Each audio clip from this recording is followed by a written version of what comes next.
झलक सहगल। नमस्कार, मैं हूं आपके साथ अंजनी कुमार सिंह। और देखिए, चुनाव के जो नतीजे हैं वो धीरे धीरे आने शुरू हो चुके हैं।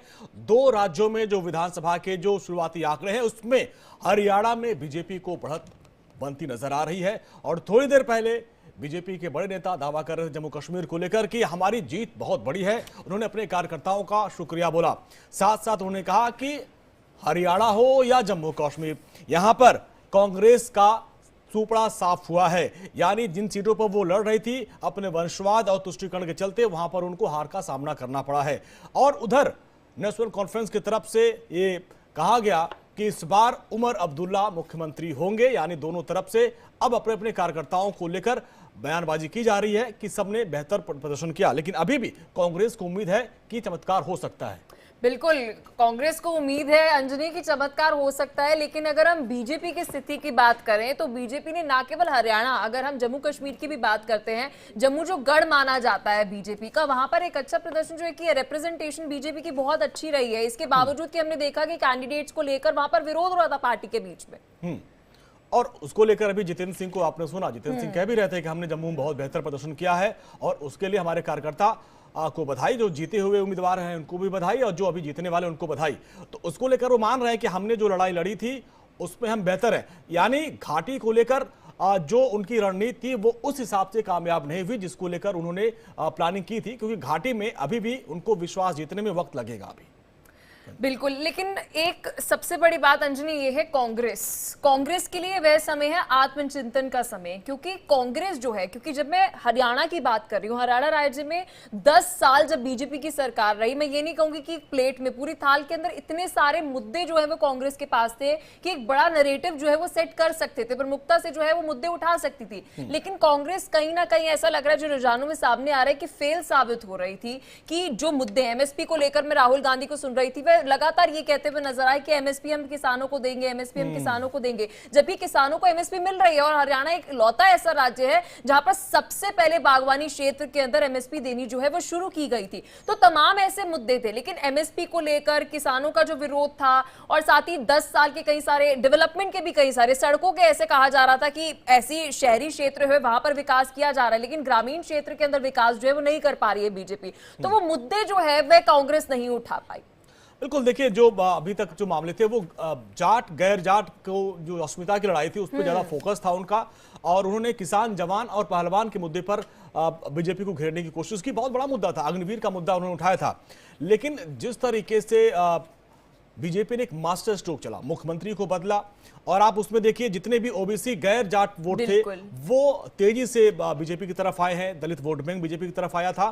तो ये जो एक परसेप्शन बनाया जा रहा था जाट गैर जाट का, उसमें बीजेपी की जो रणनीति थी जिसपे नायब सिंह सैनी को आगे लाया गया, वो यहाँ पे थोड़ा कामयाब होती और मुझे लगता है अंजनी नॉन जाट फैक्टर जो है वो बीजेपी बहुत पहले समझ चुकी थी। लोकसभा चुनाव में बीजेपी जो है वो समझ चुकी थी कि नॉन जाट फैक्टर जो है वो हमारी स्ट्रेंथ जो है वो रहेगी, उसको मजबूती से उस पर काम करना पड़ेगा, तो ही हरियाणा में जीत जो है वो संभव है।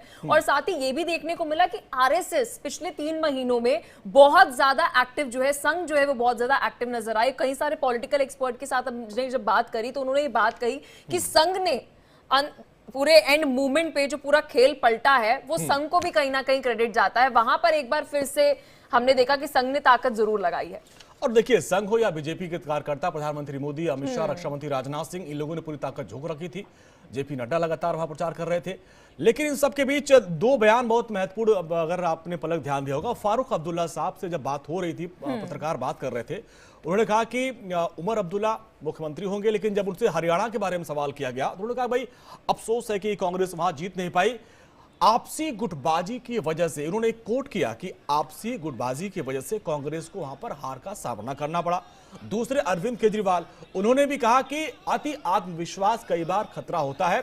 कहीं न कहीं ये इशारा उन्होंने कांग्रेस की तरफ किया था, क्योंकि वो चाह रहे थे गठबंधन हो, लेकिन कांग्रेस ने गठबंधन बिल्कुल नहीं किया। अगर किसी भी चीज की हो जाए तो मुझे ऐसा लगता सही नहीं रहती। लेकिन वही दूसरी तरफ आपने जम्मू कश्मीर का जिक्र किया। जम्मू कश्मीर में मुझे ऐसा लगता है कि एनसी नेशनल कॉन्फ्रेंस जो है वो कहीं ना कहीं कॉन्फिडेंट नजर आ रही थी। क्योंकि जब मैं पीडीपी की बात करूं अंजनी, तो पीडीपी की तरफ से चुनाव प्रचार में खुद महबूबा मुफ्ती उतरी ही नहीं इस बार। अपनी बेटी इल्तिजा, जो भी एक नया चेहरा है, उन्हें उतारा गया और वो अपनी खुद की सीट से पीछे चलते हुए शुरू से हमने देखा कि आ रही थी नजर। तो एक चुनाव प्रचार में भी पीडीपी की तरफ से वो जान नजर नहीं आई, वो जोश जो है वो नजर नहीं आया। जबकि नेशनल कॉन्फ्रेंस की अगर हम बात करें तो पहले उमर अब्दुल्ला ये बात कहते हुए नजर आए थे कि फुल स्टेटहुड जब तक नहीं होगी वे चुनाव नहीं लड़ेंगे। लेकिन फिर उन्हें लगा कि नहीं, इस बार एनसी जो है, नेशनल कॉन्फ्रेंस जो है, वो कार्यकर्ताओं ने जो काम किया है वो कहीं ना कहीं कश्मीर में नजर आ रहा था। और बीजेपी को तो पहले से ये बात जो है कहीं ना कहीं पता थी कि कश्मीर में कठिन रहेगा, तभी 19 सीटों के ऊपर उन्होंने केवल और केवल चुनाव लड़ा कश्मीर में।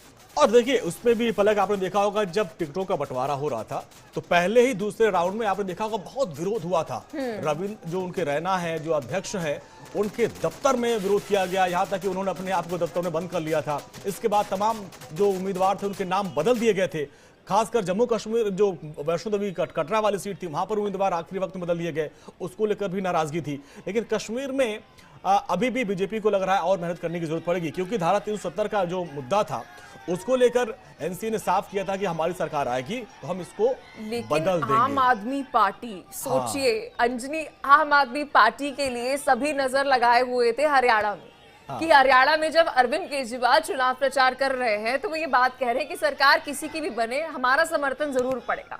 मतलब किंग मेकर हम हैं, इनडायरेक्टली वो ये बात कहते हुए नजर आए। लेकिन भाई दूसरी तरफ आम आदमी पार्टी जम्मू कश्मीर के अंदर खाता खोल गई। ये एक बहुत दिलचस्प बात है और बड़ी बात है आम आदमी पार्टी के लिए, घाटी से एक्सेप्टेंस मिल रहा है। हाँ, अच्छा हरियाणा की बात करते हैं। हरियाणा में बीजेपी के वरिष्ठ नेता अनिल विज, जो अभी कुछ दिन पहले, अच्छा वो भी कुमारी शैलजा वाला मामला था, वो कह रहे अगर मुझे मुख्यमंत्री बना दो तो मैं बहुत तकदीर पलट दूंगा।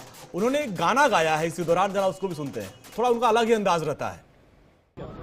मैं जिंदगी का साथ निभाता चला गया, मैं जिंदगी का साथ निभाता चला गया, हर फिक्र को धुएं में उड़ा,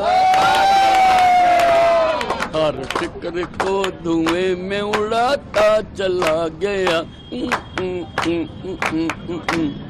जो मिल गया उसी को मुकद्दर समझ लिया, जो मिल गया उसी को मुकद्दर समझ लिया, मुकद्दर समझ लिया, मुकद्दर समझ लिया। जो मिल न सका उसको बुलाता चला गया, मैं जिंदगी का साथ निभाता चला गया। गम और खुशी का फर्क न महसूस हो जहां, गम और खुशी का फर्क न महसूस हो जहां, न महसूस हो जहां, न महसूस हो जहां। चला गया, जिंदगी का साथ निभाता चला गया। ये जो बोल थे पलक, इसमें उन्होंने अपनी दिल की